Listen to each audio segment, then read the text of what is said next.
Storytelling in itself has become a dying art. And our education system is such that it doesn't encourage reading books, it encourages reading some notes for passing some exam. 80% of biodiversity loss is driven by conventional food systems. After I came back from America, 15 years playing rock and roll, I felt empty there. But when I came home and found so much, I was like, wow.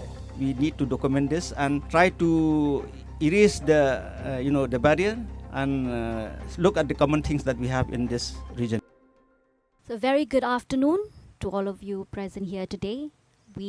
A very warm welcome to each and every one of you to this 8isONE Meghalaya Chapter. As we all know, 8 represents 8 northeastern states. So 8isONE is conceptualized by Northeast Integration Rally and organized, the main organizers being Meghalaya Group. And we are here at the beautiful and scenic Meghalaya Resort here at Umtrew village in Bhoi district. So this 8-in-1 festival is a cultural festival, a 2-day cultural festival to celebrate the unity, regional unity and the uniqueness of the northeastern states. And as part of this event, we are organizing a series of panel discussions that serves as a common platform, a knowledge-sharing platform where ideas, insights, and perspectives on key issues concerning the Northeast and including our beautiful state will be openly exchanged for learning and reflection. And today's topic of discussion will be on cultural integration through art, music, literature, and food in Meghalaya and Northeast India. As we all know that the Northeast is one of India's richest cultural landscapes, homes to hundreds of communities, languages, art forms, food tradition and living heritage. Yet, in a rapidly globalizing world, preserving identity while building regional unity remains a challenge. Today's session explores how art, music, literature, cinema, and indigenous food practices act as bridges, connecting communities, strengthening regional unity, mutual respect, and projecting the Northeast onto the national and global platform. And we are privileged to have with us an outstanding panel of expert thinkers, practitioners, and cultural leaders who represents various and diverse perspectives on identity, creativity, and heritage. I take this opportunity to introduce you to our distinguished panelists. To my left, we have Hamar Singh Karmar, who is a prominent musician and the founder of Daminot Band. Then we also welcome Dr. Prasenjit Biswas, a professor of philosophy in the Northeastern Hill University. We also have Dr. Oswin Winter Japang, who is an associate professor and noted writer on folklore. We also have with us Kong Alithia Lingdo, who is the communication head of Northeast Society for Agroecology Support, commonly known as NESFAS. And we also welcome Rafael Wardri, who all of us know is a prominent artist and a filmmaker. So I take this opportunity to welcome all of you to this panel discussion, and we thank you for sparing your valuable time to be here with us to talk on this topic and to share your ideas, to share your inputs and insights on this important topic of discussion today. And we hope that, and we look forward that whatever insights that you share today, we'll be able to learn together to build, like we all know, the theme of this celebration, to build and strengthen unity, regional unity. So we'll start right away with the first question for Rafael. Rafael, we all know you're a noted filmmaker, not just an artist in the state of Meghalaya, and you have, your art form is very unique. So I wanted to ask you, Rafael, we understand that your work connects traditional Khasi philosophy with with contemporary expression. So how can indigenous art forms remain relevant in modern society without losing authenticity? Yeah, actually, Khasi way of life it is inclusive of all the aspect that you want to say about the universal thoughts of tradition that we have. It's universal, although it is confined to the community, but the message that is being transmitted through folklore, through various aspects of cultural expression, it's universal. And we have also a kind of you can say a philosophy where through the matrilineal practice that we are inclusive.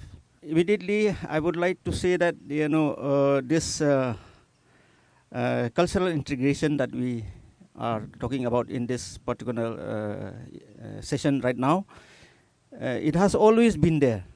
Only that the nomenclature is being coined now. But if you trace back, because we have to know and understand mythology, we have to understand history. Mythology, the kind of creation myth that we have in all the communities that we have in Northeast. First thing first is almost all the communities here in Northeast India are Mongoloid. So that is one factor also that have already bind us within the this region. Then if we go to history briefly, right from it's a political movement, Eastern India Tribal Union. From that time also, there has been a spontaneous, voluntary participation of various cultural expression that has happened even during the the political movement. Then after that, even in the religious aspect, when we come to my field of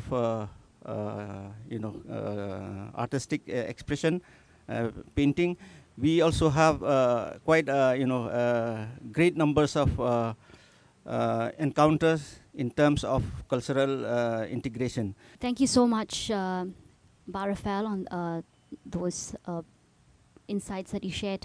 Now we understand that all the northeastern, the tribes in the northeast share some kind of similarity, be it in their culture, tradition, or food. Now we talk about food. Kong Alithia, I'll come to you.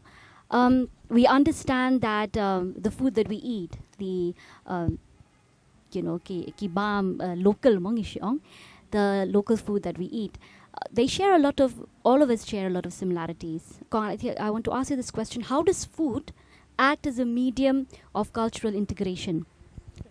Thank you, Kong Iban, for having me here, and thank you for that question. So, as we all know that food is a shared language. If we cannot speak a common language, food will be there to rescue. And in our experience, we have 14 years of experience, and in the communities that we work with, the first driving force of our work is primarily food. And we've worked many years, and now we've broadened the horizon and worked across food systems and in the context of culture. And what really works for food as a medium of cultural integration is the possibility of integration between not only cross-culture, but even in multidisciplinary. For instance, we connect local cooks or community cooks or even women from the communities with chefs to come together and work and combine traditional knowledge with modern innovation or modern input with these chefs, and we come up with something beautiful and very interesting for the public to consume. And then beyond that, we also have initiatives where we use food as a medium for conveying stories which are very important in a tribal society, in indigenous communities.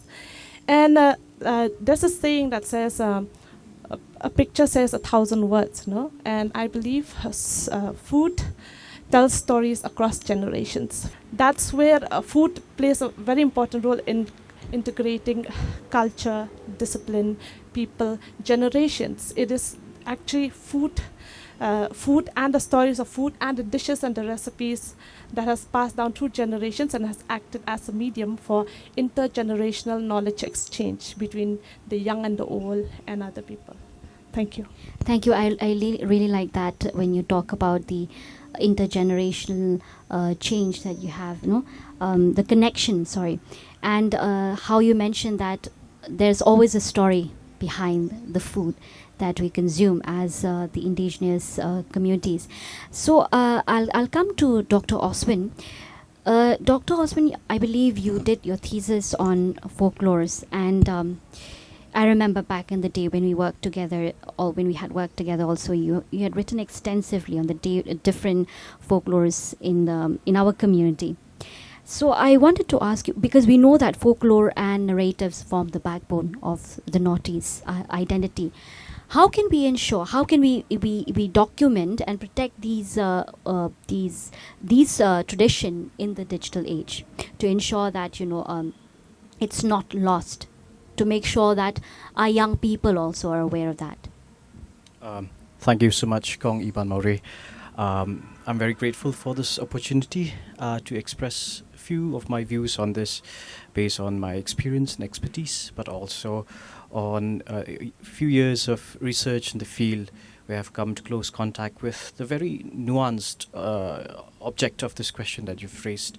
I'm also equally grateful to Meghalaya Group and 8isONE for this endeavor, because it brings together not only the celebration of cultures but also talks like this which could have a meaningful impact for the years to come.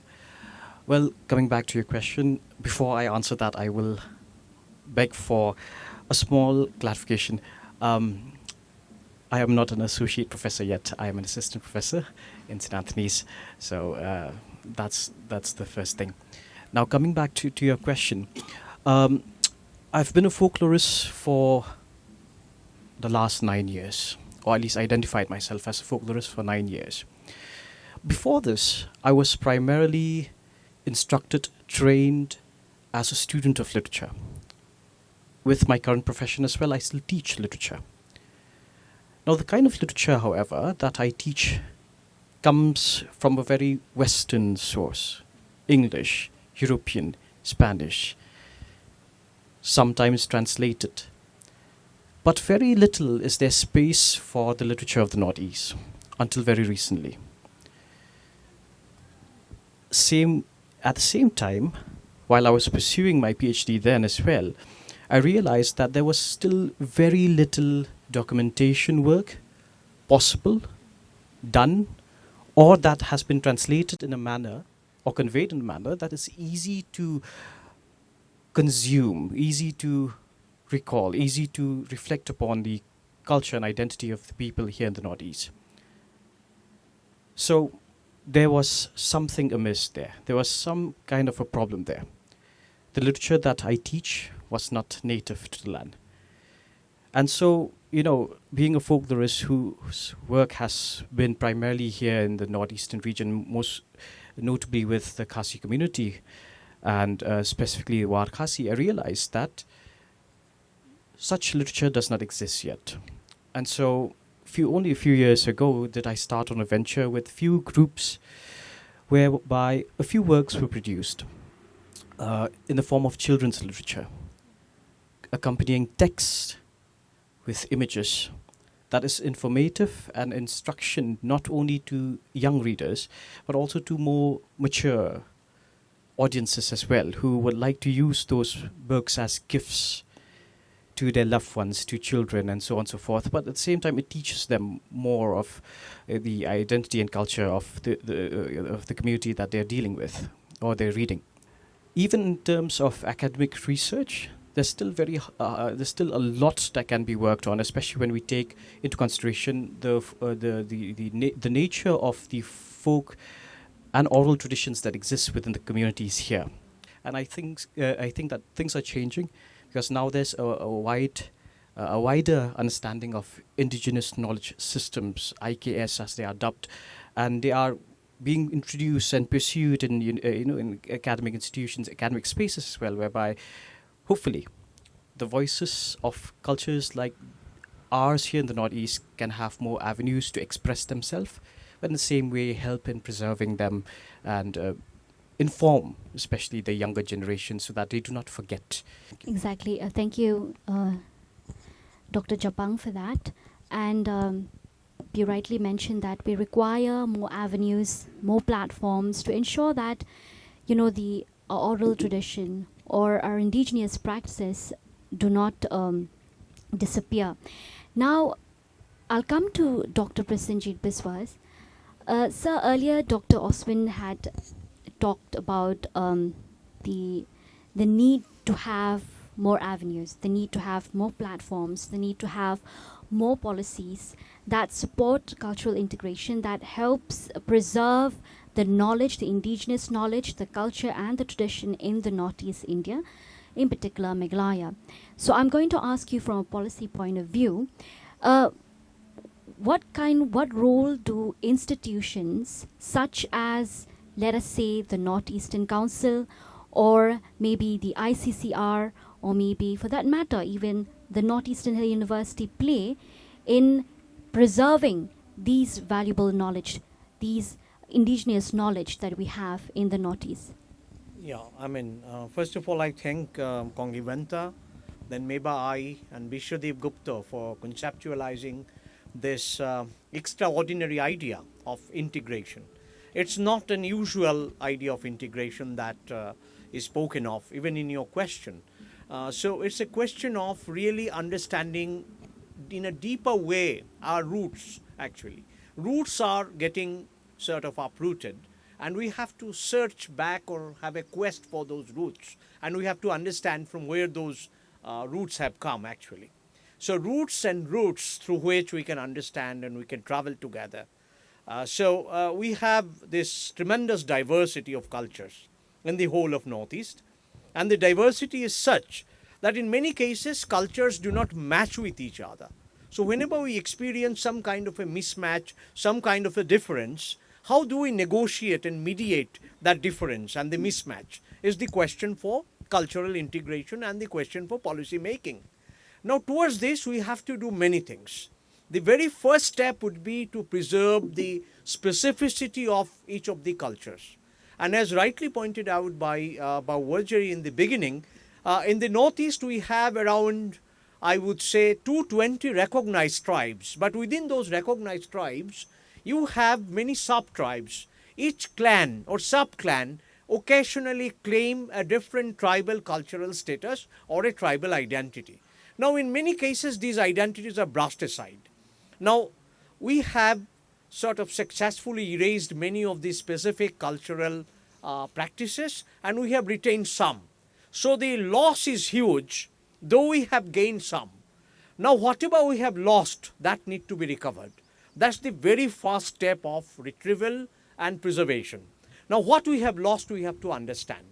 For example, there are some tribal languages which have very intricate semantics, very powerful syntactic rules, which are no less than any European language.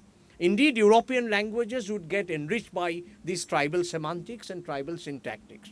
Some of these lost tribal languages need to be recovered at this point of time. We rebuild our conceptual world. We learn from concepts that are available in the other tribe or in the other community. Let me give you an example. In the Kuki, Chin, Mizo spectrum of communities, you have this concept of Tlo-Maina. Apparently, Tlo-Maina means heroism. But Tlo-Maina is this deeper personality trait or character based on which a person can be identified as a good person or as a person with a great commitment to human values. So Tlo-Maina is the indicator of the very persona. Now similarly, in Khasi context, you have Ka-Rinkyu. If somebody's Rinkyu is not up to the mark, then that person is considered as a weak person or a weak-hearted person or a person who is prone to committing some kind of immorality. Now Tlo-Maina and Rinkyu are very close to each other. And these concepts like this, a huge glossary of the concepts and the ideas that we have lost, especially since 19th century. Why did we lose them? It's not just because of colonialism and modernity. It's also because of our own self-inflicted amnesia through which we have been suffering. We have not been mindful of these cultural roots that we have for ourselves. Thank you so much, sir. And we understand that there's still a lot that needs to be done, needs to be explored, and needs to be documented. So I'll come to Bahamar. We understand that in this evolving world, in this age of technology, where our focus is to grab the attention. When we talk about the kind of information that we want to give out to our young people across the region, when we talk about culture and tradition, how can music come into the picture? Where does it fit? How can you, sir, as a musician, ensure that, because we understand that your music blends the tradition with contemporary style, how can you ensure that music helps create awareness or send a message to our young people about the importance of preserving our roots, our culture through music? Thank you, Kongiban. As much as the world is still dominated by globalization and completely chasing one dream, the world is also awakening and realizing the importance of indigeneity. There are many things that make up a culture. Music is a very important part. Especially Khasi music is one of the biggest examples and inspirations for all the other tribes, I would say. Indigenous people, communities of the Northeast, not just the tribal people, even the people in the valleys. I just want to give you an example. When you hear Tangmuri, you know you're in Kabri Neotrap. You know you are in Khasi Jaintia Hills. As soon as you hear Kaksing Shanrang, Kaksing Linti, Shatwan, the most famous, you know those are Khasi people. In Shatsuk Mansem, which I'm proud to say I'm also cultural secretary of Sankhasi Khmer. You know, after years in America, I came back.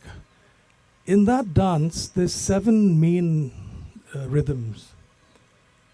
Each rhythm is accompanied by a very beautiful melody. The way it's played also differs from one place to another. Now, Sing Shanrang, Sing Kanthai is the same as a dhol or a mrigdangam, but the way it's played is the Khasi way. And it has a purpose. That festival, offering worship to the Creator, to Mother Earth, you're not preserving your identity, you're celebrating it. And I think this is something where we can find the similarities. In each place, there is always a festival. There are rhythms, there are melodies. And this is a connection which all of us have to realize, not only between the tribes, but within all of the Northeast. See, Prince Sukhapa, who came and founded the Ahom dynasty, came 800 years ago. But there were already people moving from the Gangetic belt into Assam. So we can't talk about Northeast only as tribals, which I think puts us into a trap sometimes. We always talk about people coming from Mekong, Yunnan. But the Mundas of Chhattisgarh are related to the Khasis, and they're the first people of this subcontinent. I met Professor Gyaneshwar Chaubey, who's the foremost genetics genome scientist in Benares Hindu University, which is doing amazing studies on DNA makeup. And his studies on the Khasi are totally mind-blowing. So I don't want to get into that, but we have to understand more about ourselves also. We get so coming to music, I am in a band called Daminot. After I came back from America, 15 years playing rock and roll, opened for Coldplay, played in major TV shows, I felt empty there, to be very true. I was like, what is my own thing? But when I came home and found so much, I was like, wow. So the philosophy of the band is to build our songs over the traditional rhythms and to speak about sacred stories, mythology, folklore, so that it comes across, people should just discover things on their own. So we put it out there, and it's really for the youth. So that is what Daminot does. And I think, we just got back from a tour in Thailand. We sang only in Khasi. People said we understood the lyrics. They said, we didn't understand not the lyrics. They said, we didn't understand the lyrics, but we understood the song. So going back, I think Northeast is also this confluence point, amazing confluence point that the world is now understanding. So this is why I feel like today is important, 8isONE. We need to learn more about each other. The youth need to just dive in, because there's this whole universe that's just waiting to be shared, waiting to discover ourselves, and then we share. So I think I look at things in a very positive way. I think the world is now going to say, wow, the people of Northeast, they know what's happening. Thank you so much, sir. For what you just said, I kind of remember, a line from Uso Sotham where he mentioned about, when people want to discover something outside, jing start with hang yuan mo, raging start hari lejong yung banai yung tip a. I feel this is an opportunity for us to search, and once we do that, we'll get to know more. Like you said, there's so much of relation and similarity, and it's a whole universe waiting for us. So I'll come back to Rafael.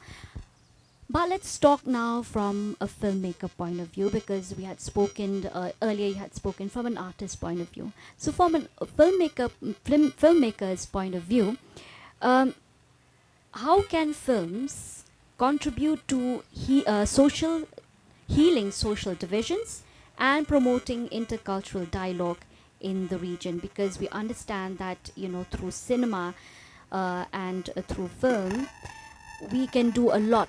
We can promote culture and tradition. In film, there has been effort right from 90s. We have always had a kind of a forum with all the filmmakers from all over Northeast. So that time there has been discussion that although we don't understand the language, the visual language, everybody can articulate and understand. So that way, film has a great potential, actually, if resources come forward to support. Then, but the kind of diversity that we have, like Professor Sanjit has mentioned, it's so difficult for each one of us because we hardly communicate with each other, even within the region. So this has posed a hindrance, and there is so much of we, the Khasi people, are Austro-Asiatic. The rest of the others are Tibeto-Burman, and they have different kind of language.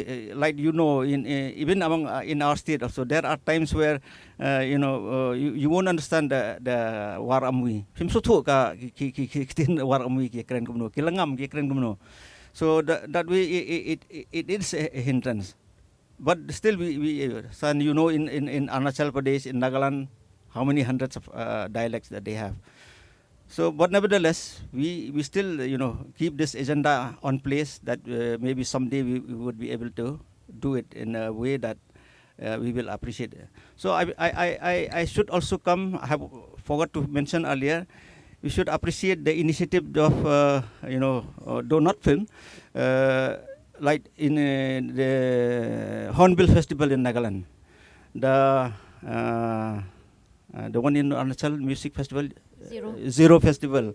Then earlier even here, the Autumn Festival. So when you look at the Autumn Festival those years, for so many Autumn Festival we have had, you can really feel that this is not just Meghalaya, it is Northeast. When you go to Zero also, the same thing, and now Hornbill also. Yes. Soba, I just wanted to ask you, because you're a filmmaker, and I wanted to know, like, what type of steps and measures can you take to ensure that, our young people are engaged in, our aspiring filmmakers are engaged in making films that uh, preserves, like Dr. Japang had mentioned, the uniqueness of the indigenous communities, the rituals, the practices that we have, not just in our state but across the Northeast, to help them to show them the way that this is how we can document them in the form of maybe like a short film or maybe a drama, to preserve that oral tradition, to show to the world that these are the things that we have, and these are the things that we practice. I think so. It is not just film. We can even see at oral literature. I mean, everybody knows about this. That if you talk about Kamakya, when you talk about Kamakya, definitely those people in literature, they knew that it is part of our culture. It's Kamakya. Then later on, it became Kamakya. Maybe Professor Sanjit can, vouch on this. Yeah, it is very essential. Like you mentioned, it's very essential that we need to document this and try to erase the barrier and look at the common things that we have in this region. Yeah. It's interesting and it's very encouraging and inspiring to see nowadays that young people have come up with concepts of documenting these important aspects of traditions. And like, if I'm not mistaken, was it last year, Bahamar, where you had, I think you screened one short film on the Senghasi, right? That was the thing. So these are the things which maybe there are some young people who are not like to read a book, but they would like to watch a short film or a movie. So now coming back to food practices in the Northeast. Koalitya, I wanted to ask you this more. Like we had mentioned earlier that we have different forms of practices, indigenous food practices in the Northeast. And we'll just take, for example, in Shillong, if you want to eat Manipuri food, you know where to go. You want to eat Naga food, where do you go? And when to eat indigenous, the tribal Khasi meal, you know where to go. So, but they're saying that, in this fast changing world, where everybody look for fast food and everything.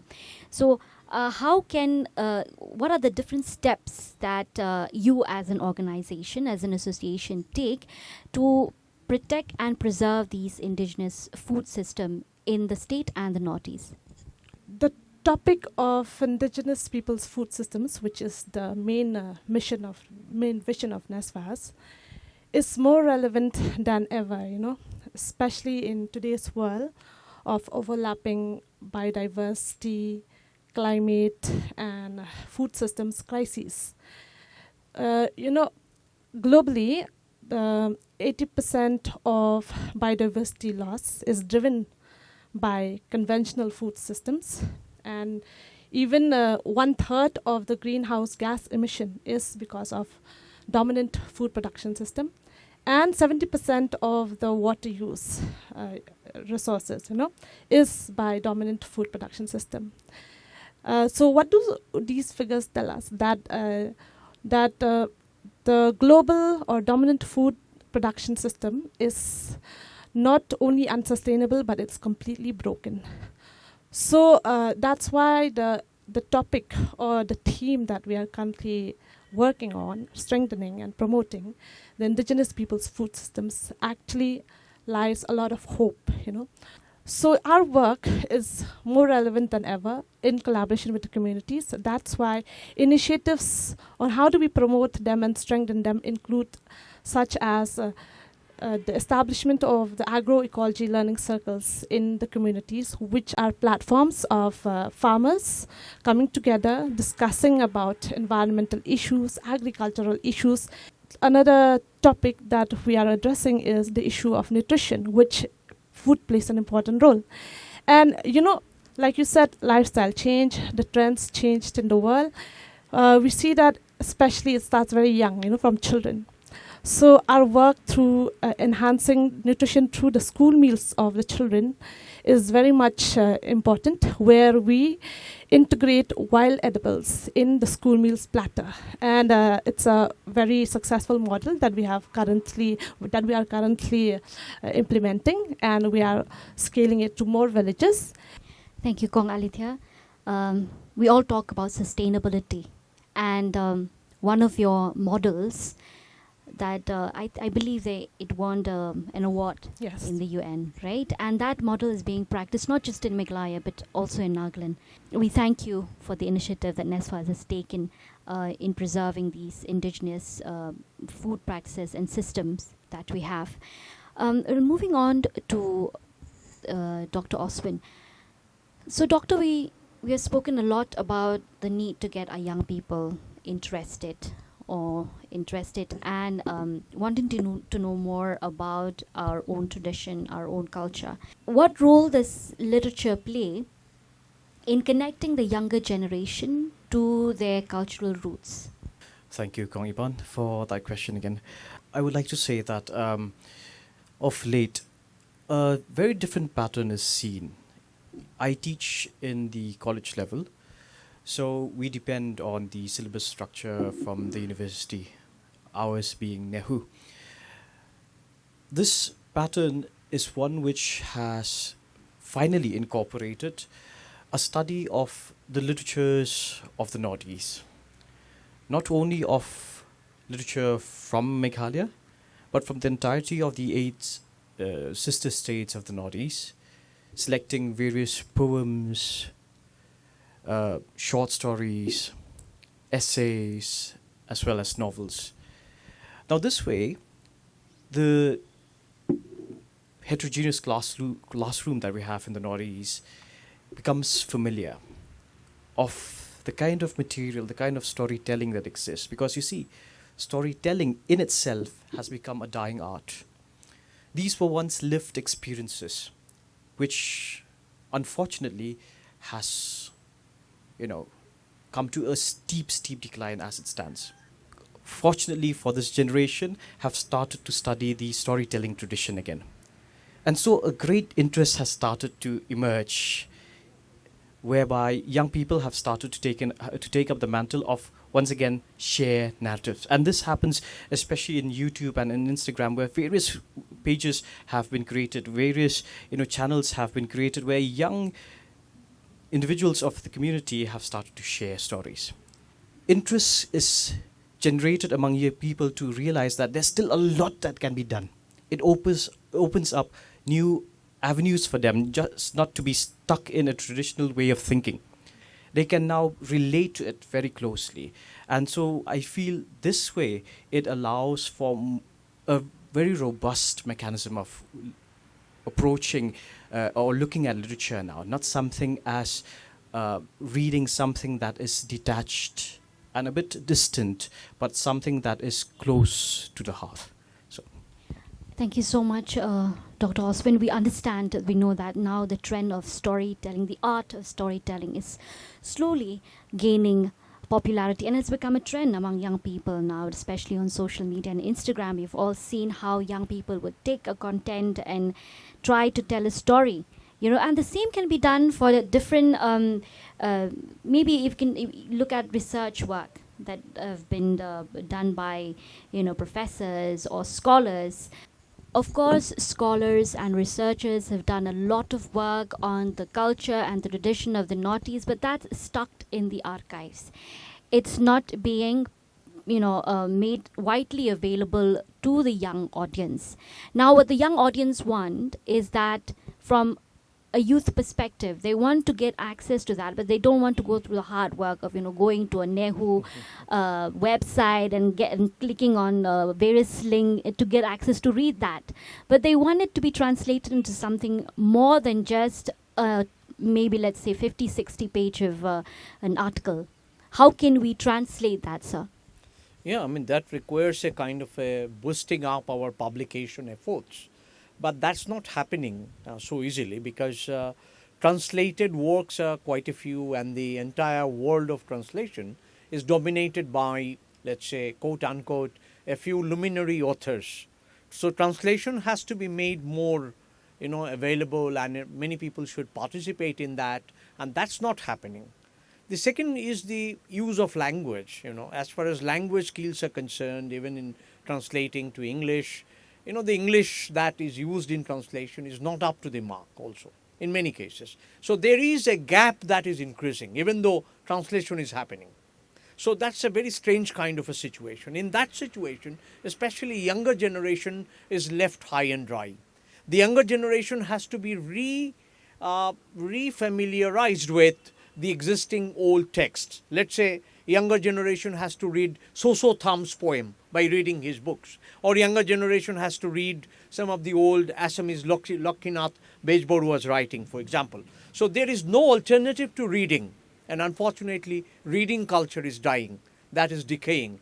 Unless we read more books, especially younger people, and our education system is such that it doesn't encourage reading books, it encourages reading some notes for passing some exam, rote learning.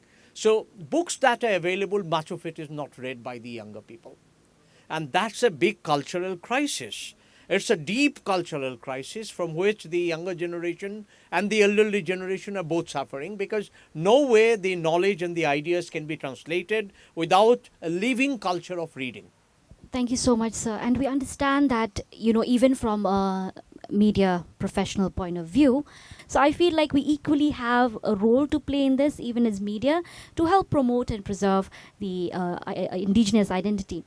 Now, coming back to Bahamar, sir, we understand that someone mentioned, I think it was Bawajri who mentioned about festivals like the Hornbill festivals or the Zero festival, and the different festivals we have in our state as well, like the Shad Sukman Seem and the Wangala festival that we have. So, how, from a musician point of view, how important are these festivals now that we have the 8isONE that aims to celebrate the uniqueness and the unity of the culture of the Northeast? How do these festivals help promote and preserve the identity of the different tribes and communities of the region? Thank you, Kong Iban. So when you come to festivals, you have to understand there are different types of festivals. Shad Sukman Seem is it's a religious festival. It's a way of offering obeisance to the Almighty, like I said, Mother Earth, and to yourself. Then there's a festival like Monolith, which showcases culture, purely just the cultural aspect. Then you'll have Autumn Festival, you'll have Cherry Blossom. These are all needed for the progress of a society. Coming to the importance of Shad Sukman Seem in particular, it is, I think most of us don't ever think, who composed those rhythms? Who came up with that melody? Who came up with this movement to that melody and form? It's amazing. We'll never know. But that tells you something about the Khasi. See, you celebrate that, respect it, and then grow from it. So that is what Daminot does. Again, I play the guitar, but I'm giving a secret away. Look at how I play guitar. I'm following the rhythms. The singing is trying to follow the way the tangmuri sears and soars above all the rhythms. Our stories, the songs are about Rishang Padang Parthai, Kahok Kashikanti, and about Lumsop Padang is our main theme, so that everyone can go back and think, oh, this is the world according to the Khasi. Now, from there, go and find out more on your, and this is open for other people also. We put translations and they write to us, wow, we didn't know that.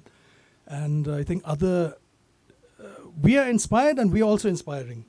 So festivals have to be understood. This is a certain type of festival. That's a certain type of festival.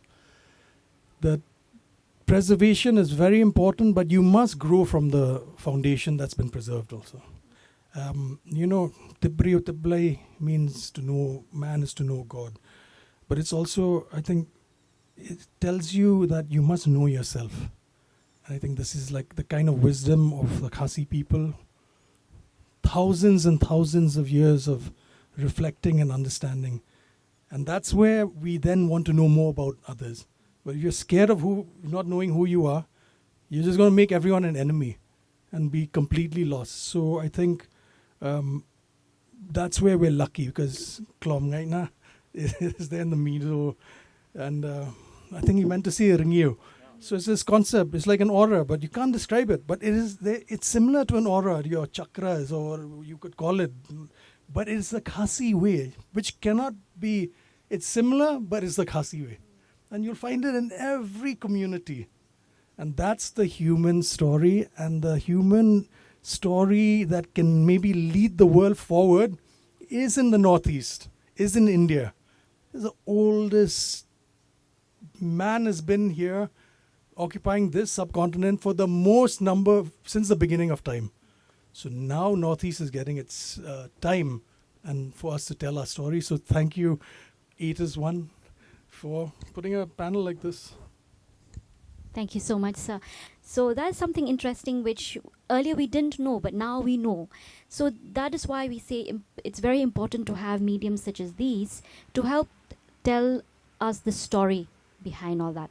So now, because we have spoken for a very long time, I think it's time to wrap up this session. And we are going to end today's session with a conclusion. You know, if you have anything to sum up, we can start with Rafael. I don't know what really to sum up. There are so many things that we've been discussing. But before doing that, I wanted to add to what Dr. Oswin has talked about, the recognizing the indigenous knowledge system by way of storytelling. So consciously, I see we don't say Jack and Jill went up the hill to fetch a pail of water. We go downstream to fetch water. So this is sort of thing that that we can we realize and understand our own indigenous essence that we have in our culture.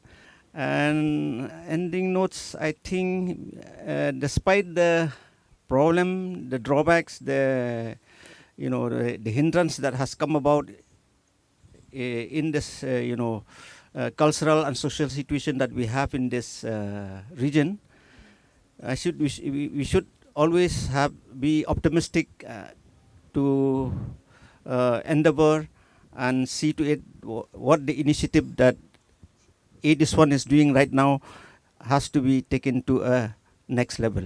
This is one that I should give a best wishes and congratulate for this great initiative. Yeah. Thank you. I would like to conclude by sharing three very important and very crucial points for me. First is we have been talking about how, as indigenous communities, we must put our stories forward, we must tell our stories. And that also brings me to an important point that we must also try to change the narrative that, what the world sees from outside. We have to be the ones who actually tell the stories in the right narrative. And that brings me to the second point. If that's the case, if we are to be those storytellers, if the communities are to be those storytellers, we have to make storytelling as participatory as possible. And the third point that I would like to share is we have been talking about how do we enable youth as storytellers or make it easier for them. Is we have to encourage or at least advocate for policies that make creative content creators or even artists, to make their work valuable in form of livelihoods. So compensation for artists in the right way is also very important. Yeah, thank you. As a folklorist, my closing remarks will be that may we continue to have the courage, the desire to learn as much as we can of ourselves and much so of others, so that we may better appreciate the roots that we have and share, that we know of ourselves much deeper and we are able to respect each other more, which is also something that I really see as part of the mission of 8isONE as well, where we integrate by trying to learn of each other, not to homogenize, but to respect the heterogeneity that exists within this cosmopolitan space that is so culturally rich as the Northeast. Once again, I am deeply grateful to Meghalaya Group, 8isONE, Forefront Media, as well as my fellow panelists, because it has not only been a session where I was able to share a few of my thoughts, but also I've learned a lot from listening to all of you. And I hope that with every 8isONE program from here on out as well, that we continue to share this, that we do not forget that we are here to learn of each other as much as we are here to discover ourselves. So thank you once again. I think that we need a very concerted and a kind of a well thought out cultural policy, which is not there, in any of the government institutions. As far as universities are concerned, they run such research programs, but these research programs are not integrated. They are rather very different from each other. They produce certain kind of results. These results are celebrated. But if I contrast this with France, going to Bibliothèque, which is France's national library, and I was looking for what is there for Khasi Jayantiya, the first thing they have shown me is an Amui grammar book, which is written back in the year 18th century. It's preserved there in Bibliothèque. I have got parts of it with me. So the kind of ignorance that we are having, that should go away through a cultural policy, through a policy of enlightening us about each other's culture, and to remove the cultural boundaries that we have artificially created between us. Is something very unfortunate even after 77 years of this great nation which has come into existence. This is because there is a huge gap in understanding. We don't understand each other because of language, because of culture, because of hundreds of differential markers. Let these markers flourish. We should understand specific cultures, their uniqueness, and that has to be incentivized in our educational system, in our cultural policy, in our everyday talk, in our political discourse, in our social gatherings and interactions as well. So this is what I expect to happen in the coming 10 years in a much faster manner. And this is something that we all look forward to. I thank all my panelists, Meghalaya and Kongiventa, Mr. Bishwadeep Gupta and Bhoi here for organizing this wonderful kind of summit that we have. So much of nice discussion. I think, to final thought from my side, art is the best way to share things. And because no one wants to watch documentaries, like it's too heavy. Sometimes like you're saying, it's very heavy to read all these things. You need to go into a academic. And sometimes if someone's telling you, lecturing you also, it's so when things are shared, it comes from a place of emotion, and it might not be the whole story, but you hear a song, you see a film, you see a painting. So art needs to be encouraged. People have to express themselves in their own language, and in English or Hindi or whatever you want to do. But language is what preserves. The essence can never be translated. So each community has to focus on that and then do good translations. But art is the best way. The government too needs to focus on this. Sometimes you just send troops to go and dance. You're not saying create something new, show a dance, tell a story of your mythology through dance, through theater. We just always stick to the same format, and that is doing a disservice to ourselves. So I thank Kong Iban, always the most excellent host. I thank all my co-panelists. I thank 8isONE and Meghalaya for hosting this very important panel and event. Thank you. Thank you so much, Ba Hamar, and all our panelists for sharing your valuable insights into this very important discussion on cultural integration through different medium, be it food, art, music, or literature. And what we've learned from our panelists is like what Ba Rafael had mentioned earlier about the need to be optimistic despite the different hindrance and the challenges that we have surrounding us. We need to be optimistic and looking forward that we keep on working towards preserving and promoting our culture and our tradition through different medium. And again, also we have heard what Kong Alithia was saying. She stressed on the need to tell the stories in the right narratives, making participatory and participatory approach encourage and promote community participation and enabling the youth to become storytellers. Now we've also heard from Dr. Oswin, where he mentioned about the need to continue to have the courage, the desire to learn about ourselves and also about others, and to appreciate our roots. And it's very important to also learn from each other and to discover ourselves. And I've also heard from Dr. Prasenjit, where he talked about the need to have well thought of cultural policies and integrated research approach. And he also stressed on the need to fill the wide gaps of misunderstanding through policies and dialogue. And we've also heard what Pak Hamar stated or mentioned. He talked about art being the best way to share inputs or information with a blend of emotion, creativity and innovation, but keeping the indigenous essence intact. So I would like to once again take this opportunity to thank all our panelists for sharing your insights, for sharing your visions, your views on this topic. And also I would like to take this opportunity to extend my gratitude to the main organizers, the Meghalaya Group, for organizing this wonderful event where we know it is a platform where we can share knowledge. We celebrate the uniqueness and the oneness of our region, and also to the Northeast Integration Rally for conceptualizing this entire festival.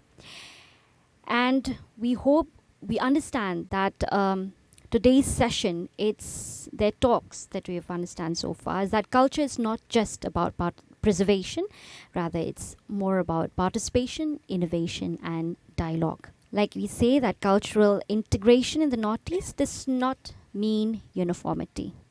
It means celebrating diversity while building solidarity, like how our beautiful country is known across the world.